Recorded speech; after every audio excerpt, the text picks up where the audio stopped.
staan die bij? De Amstelclub in Remun. Bij het snorrenscheren in het kader van november 2013. En dat heel eigenlijk, wat hield er nu eigenlijk precies in, hè? Voor de kijkers die het nog niet weten? Inderdaad, dat is een heel goede vraag, Tom.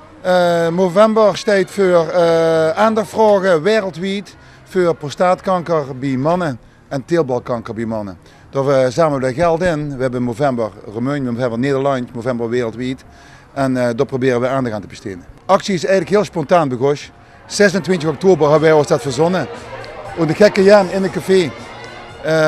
En uiteindelijk hebben we 2 evenementen gehad. We hebben het eerste Remuntje snorrentreffen gehad. Bij Even Choppen.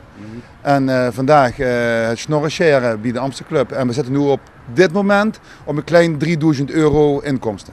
Nou, heel knap voor de mooie te snor te laten staan.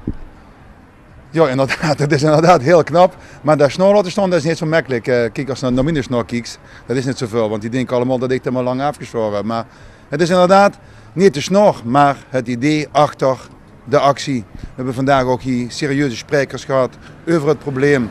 Over de enge ziekte die we eigenlijk niet meer spreken, het woord kanker.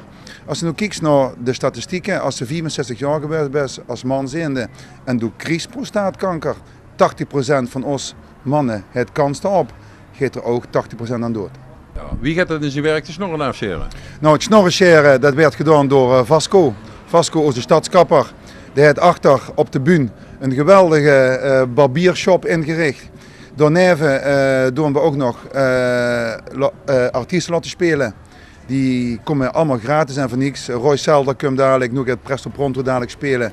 En allemaal voor het goede doel.